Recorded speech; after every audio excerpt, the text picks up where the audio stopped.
por fin la complicidad empresarial con crímenes de lesa humanidad aquí en Tucumán se sienta en el banquillo de los acusados. Estamos hablando de la causa Ingenio de la Fronterita y estamos en línea con el fiscal Pablo Camuña, titular del Ministerio Público Fiscal de Tucumán. Hay una audiencia preliminar fijada para el próximo miércoles 26 en esta causa y le vamos a pedir que nos comente. Pablo, ¿qué tal? Buen día. Hola, ¿qué tal? Buen día, ¿cómo están? Muy bien, Pablo, gracias por recibirnos, hacerte un tiempito. Bueno, ha sufrido todo este proceso una serie de idas y vueltas, retrocesos, avances. Bueno, contanos dónde estamos parados hoy. Bueno, sufrido es una buena palabra para este proceso, efectivamente. Sí, ha sido un proceso inusualmente trabajoso. Las causas por delitos de lesa humanidad siempre han encontrado desde el principio, desde su reapertura, mucha resistencia en sectores y bueno, en parte del Poder Judicial y diferentes actores de poder en torno a los procesos.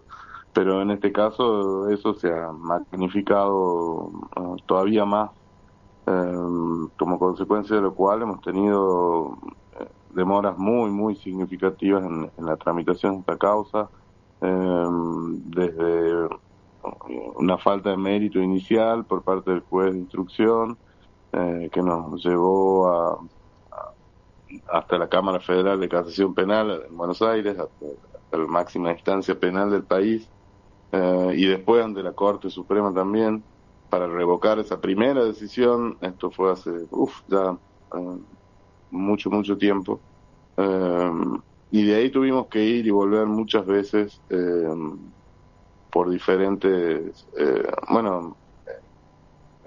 situaciones inusuales desde el punto de vista procesal, o engorrosas o laberínticas, kafkianas, diría alguien, en la tramitación del proceso. Sí.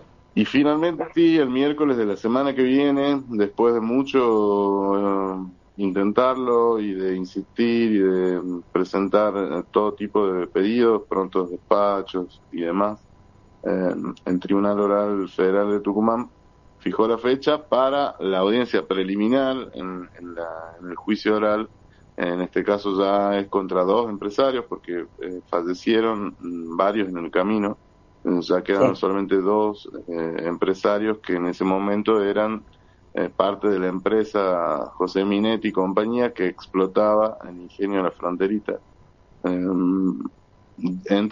por hechos que son entre 1975 y 1978.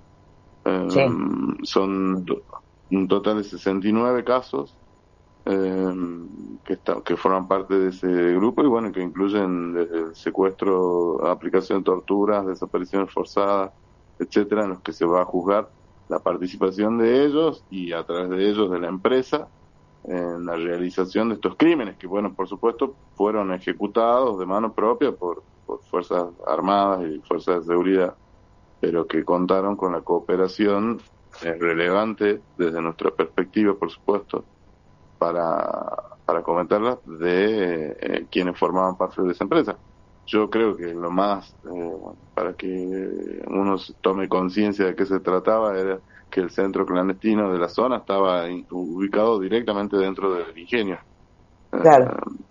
Sí. Lo cual debería eximirnos de toda otra prueba, pero contrariamente a ello se ha reunido muchísima prueba en torno a, para poder determinar si esta participación, si esta cooperación era, penalmente relevante, y nosotros venimos sosteniendo que sí lo es, que sí lo fue, que eso tiene que resultar en una sanción penal. Sí, estaba pensando, Pablo, que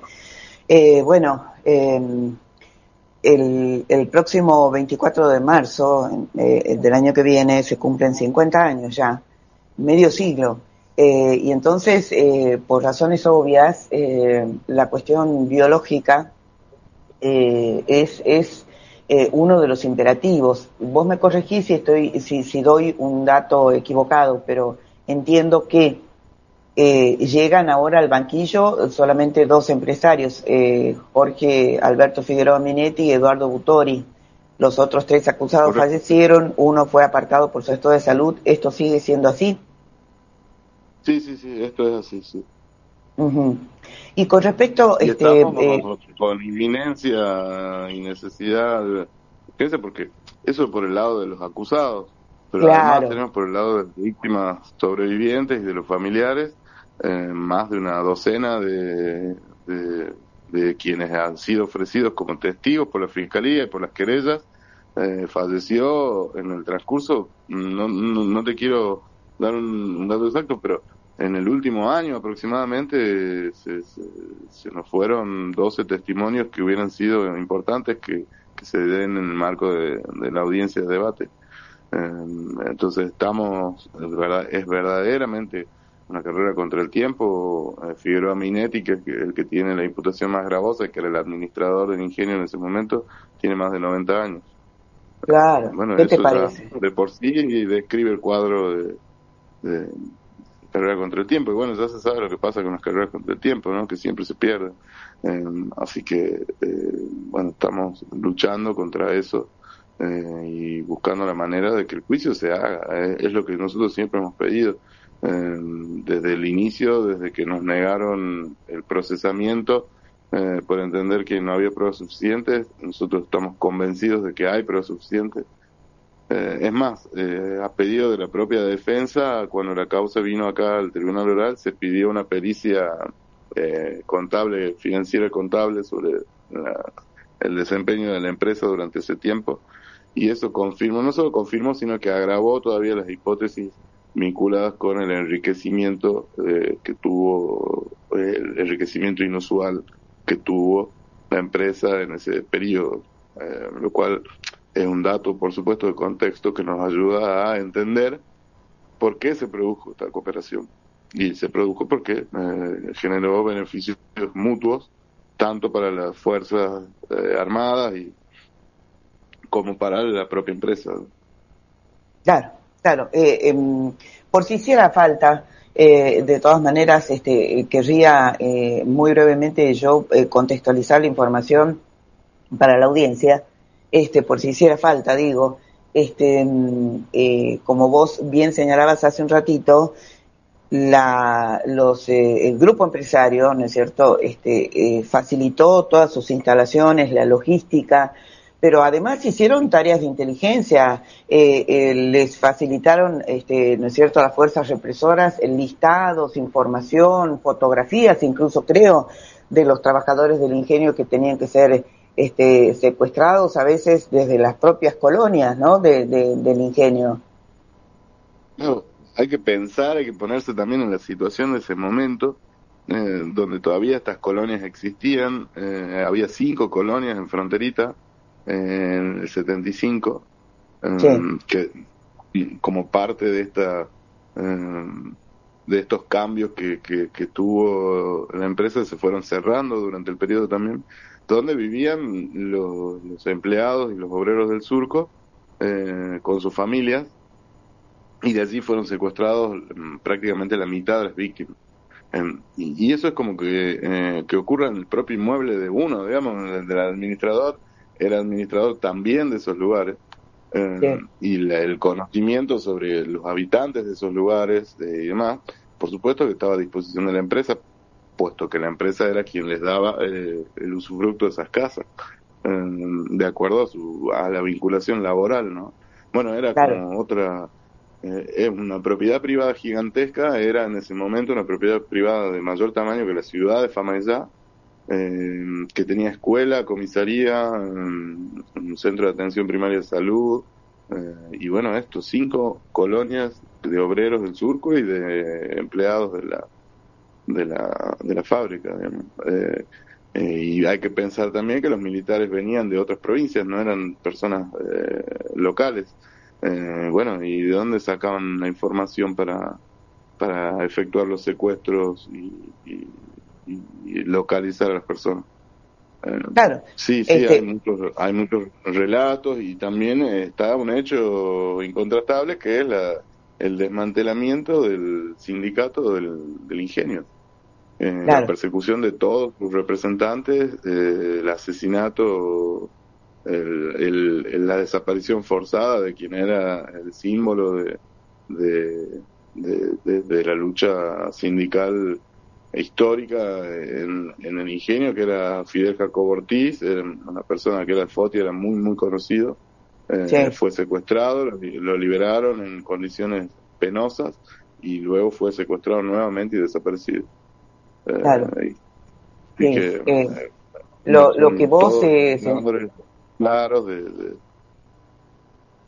No, digo, sí. lo que vos señalabas recién respecto de este toma y daca, si se quiere, es que justamente con el descabezamiento, y podríamos, creo, bien usar el término aniquilación, ¿no es cierto?, de todo lo que era activismo sindical. Bueno, esta gente, ¿no es cierto?, se allanaba el camino para intensificar ritmos de trabajo, comprar cosechadoras integrales, hacer despidos masivos sin que nadie se opusiera. Exactamente, sí, desmontar las colonias, etcétera, sí. Solo en el periodo del 75 al 83, para darnos una idea de cómo fue ese proceso, la empresa se desprendió del 60% de los empleados y obreros del ingenio de la Fronterita. Sí. Uno se imagina eso en casi cualquier contexto, imagina protestas gigantescas, porque además, bueno, insisto con esto, en ese momento la vida de los indígenas estaba ligada directamente a la vida de los pueblos circundantes. Entonces, la afectación del 60% del personal no se hace sin protestas. Bueno, salvo que esté en un contexto determinado donde esas protestas están penadas con el secuestro, la tortura, la desaparición. Estoy pensando, Pablo, mientras te escucho, ¿no? Que fue como una suerte de, entre comillas, reedición de lo que significó y ¿me escuchás? ¿Hola? Me parece que se cortó. Bueno, no, estaba diciendo que tengo la impresión, cuando lo escucho a Pablo, que esta estrategia, entre comillas, ¿no es cierto?, de crueldad y aniquilación, fue quizás en escala menor, por supuesto, pero exactamente la misma, ¿no es cierto?, que se realizó en 1966 con el cierre masivo de ingenios, ¿no? Entonces, por supuesto, obviamente, era imprescindible sacarse de encima a los dirigentes sindicales. Pablo, te recuperamos. Sí, perdón. Sí, no, estaba diciendo que en escala más pequeña, pero fue la misma estrategia y el mismo impacto, por supuesto, que se hizo en el 66 con el cierre masivo de ingenios y, por supuesto, el descabezamiento, ¿no es cierto?, no solo de la cúpula, ¿no es cierto?, de los dirigentes sindicales, sino además sembrar el terror, que fue uno de los principales objetivos del operativo Independencia, ¿no? Mira, para mí no hay nada más gráfico. Una de las víctimas relató que fue llevado a la escuelita de Famaillá desde Fronterita, primero y después a la escuelita de Famaillá, y que ahí le mostraron una foto de él cuando era un niño, un adolescente, un preadolescente en realidad, cuando tenía 11, 12 años, que había salido en una de las huelgas de Fotia, subido al alambrado del ingenio de la Fronterita con una pancarta. Sí. Esa foto que salió en el diario, en la Gaceta, se la mostraban en la escuelita de Famaillá, en el centro de tortura, acusándolo de haber participado de ser un activista sindical. Lo cual dice todo en cuanto a la preparación y a los objetivos que tenían, bueno, por un lado los militares, y ahí está la confluencia también, porque los militares buscaban una base cercana al Pedemonte para buscar a los miembros de la compañía de monte de la ERP, y Sí. por otro lado desmantelar, bueno, el movimiento azucarero sindical, que era uno de los objetivos centrales que tenía la intervención militar, y los empresarios se beneficiaban de la misma actividad. Claro, Mm. No, Esa digo, es la de todas forma en la que maneras, Pablo, siempre bueno, que tocamos este tema en el programa, ¿no? Me parece que es muy importante de cara a establecer verdades, como a tantos les gusta decir y proclamar y no hacer, que el combate, digamos, contra las fuerzas populares armadas, ¿no es cierto?, del ERP, Ujú. fue nada más que una excusa, porque en el momento ya fines del 75, ¿no?, gran parte, ¿no es cierto?, no solo del ERP, también de Montoneros, en cuanto a cantidad de combatientes, etcétera, estaba prácticamente desmantelada, de tal Sí, manera que utilizaron eso como una excusa. sí, sí, sí, esa es la hipótesis principal, bueno, de la mayoría de los historiadores que han profundizado en el periodo y han analizado la operativa Independencia. Eh, y también es lo que surge de la prueba que hay acá. Hay un famoso discurso de la entrega de mando de Adel Vilas a Bussi en diciembre del 75, donde Bussi le dice no me ha dejado nada por hacer, dando a entender que ya estaba el asunto de las organizaciones armadas ya estaba liquidado acá en Tucumán. No obstante lo cual, bueno, luego de ese momento y de esa fecha, paralelamente, paradójicamente digo, empieza un periodo feroz de represión y de desapariciones que se van incrementando incluso. Claro, Bueno, exactamente, con esa excusa, precisamente. Y lo que te quería preguntar, Pablo, sí, hace pocos días nos anoticiamos, ¿no es cierto?, del proceso judicial en la causa que se conoce como Villazo, ¿no? Y sí, nos estamos refiriendo a Villa Constitución, donde sí, Asindar, ¿no es cierto? Es así como el ingenio en este caso, ¿no es cierto?, era de algún modo el motor, el corazón comunitario. Bueno, en Villa Constitución Asindar lo fue grandemente y hoy, a pesar de todos los despidos, etcétera, lo sigue siendo. sí. Entonces te quería preguntar, las distintas causas que vos te acuerdes, que sepas, que no son muchas, ¿no es cierto?, de juzgamiento de la complicidad empresarial en el genocidio. ¿Cuál ha sido, en términos generales, el resultado, digamos? Mira, por supuesto, siempre uno está sensible al ambiente y a lo que va pasando y pareciera marcarse con lo de Asindar, sí, un retroceso en la materia. Nosotros tenemos un antecedente que es muy similar por su fisonomía, la forma en la que se desarrollaron los hechos, la estrategia, que es la causa Ford Sí, en Buenos Aires, en San Martín, en el partido de San Martín, que terminó con condenas a los empresarios acusados de esos crímenes. En Ford pasaba algo muy parecido y era que dentro del, del mismo predio, de la misma planta de producción automotriz, se instaló un centro clandestino, que la empresa dio información privilegiada, puso a disposición medios, dio autorizaciones. Bueno, una situación bastante similar a la que tenemos acá. sí. Esperamos que la causa tienda a llegar al resultado de Ford y no al de Asindar. Yo encuentro muchos parecidos con Ford, siempre lo encontramos. Yo en su momento hablé con el fiscal de esa causa, tuvimos ocasión de analizarla conjuntamente, compararla, y la verdad que son bastante parecidas. En cuanto a esto, decía, ¿no? A su morfología central, a su identidad. Sí.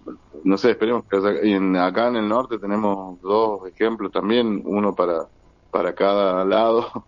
Tenemos la Veloz del Norte que terminó con condenas Sí, y sí. tenemos Ledesma, la causa de Blaquier, que terminó en la impunidad, pero que tenía un derrotero ya marcado de juzgamiento, ¿no? Mm, sí, En ese sí. caso, lo que operó como beneficio como beneficio de la impunidad, fue el paso del tiempo, efectivamente. Y bueno, las enormes demoras del Poder Judicial.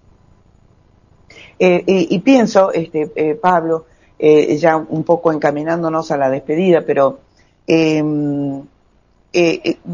para todos aquellos y aquellas que quizás, fíjate vos, quizás hasta de buena fe, ¿no? Por una cuestión etaria o por lo que vos quieras, por el motivo que fuere, se preguntan, bueno, pero es que han pasado tantos años, ¿no? Casi medio siglo, ¿para qué seguir, ¿no?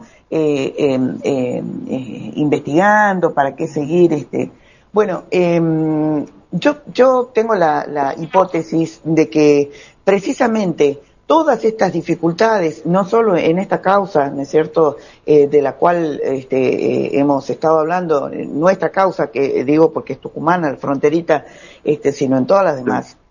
La complicidad empresaria ha sido, ¿no? Y sigue siendo tan difícil de ser juzgada porque el plan económico y la matriz político-ideológica hoy está más viva que nunca. Son los mismos. Y entonces, bueno, por supuesto, así es como nos encontramos con un tipo como Alberto Baños, así llamado subsecretario de Derechos Humanos de la Nación, que no tiene el menor empacho de presentarse ante el Comité contra la Tortura en la ONU, ¿no es cierto? Y decir una vez más, como dicen los negacionistas y reivindicadores, que no fueron 30.000, y lo que es peor, es que todo se anuda. Lo que yo quiero decir es que esto no es memoria petrificada. Por favor, lo estamos viviendo hoy, con otros ropajes, ¿no? Porque las represiones y apaleamientos a los jubilados y a todo aquel que proteste, ¿no es cierto?, también negó, no solo negó, sino reivindicó las represiones de las protestas sociales.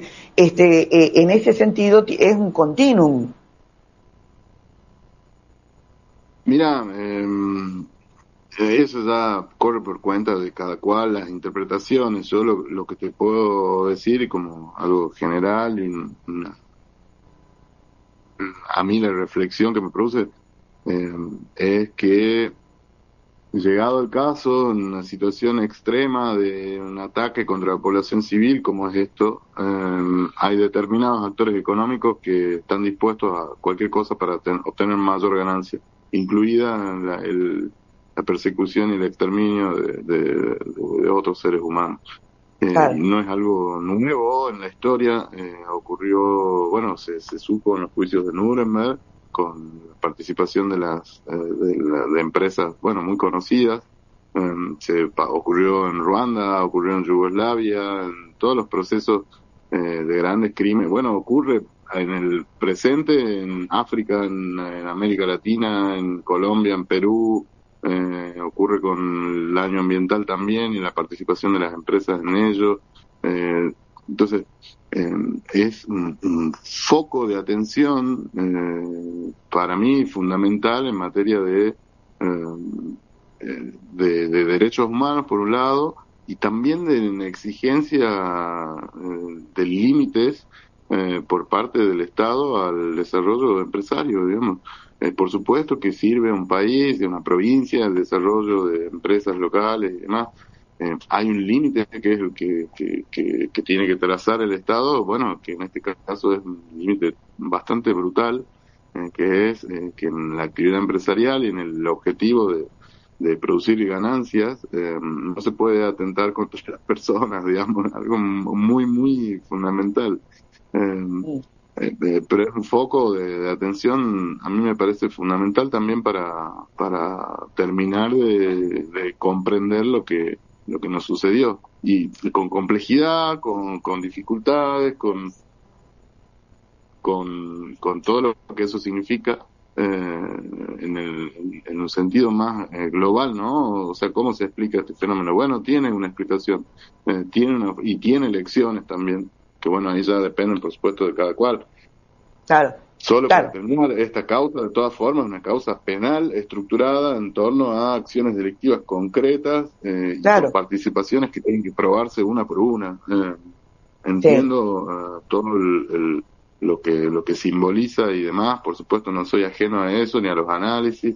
Los hago yo mismo, pero en el terreno penal, en el terreno de un juicio oral penal, se discute la responsabilidad de personas en hechos delictivos. claro, Y eso es lo que concretos, vamos a hacer. concretos, claro, Ujú. Sí. concretos y probados. Entonces, Mirta está escuchando, nos dice, pasó medio siglo y casi que volvemos a empezar. Memoria. Bueno, Pablo, muchísimas gracias. Recordemos, el miércoles 26, ¿a qué hora comienza? 9:30 creo que está llamado. Ajá. Bueno, digo yo de mi parte, todos aquellos ciudadanos, ciudadanas que se sientan interpelados y parte, supongo que podrán acompañar, no sé, aunque más no sea desde la vereda, ¿eh? Es un juicio público, así que es una Ah, audiencia pública, así que todo el mundo podría ingresar y eh, estar ahí. eh, bueno, perfecto, Pablo, te mando como siempre un abrazo enorme y hasta la próxima. Bueno, que estén muy bien. Hasta luego. Saludos para todos y Un todas. abrazo, un beso. Bueno, hemos estado conversando con el fiscal Pablo Camuña. Pablo es titular del Ministerio Público Fiscal de Tucumán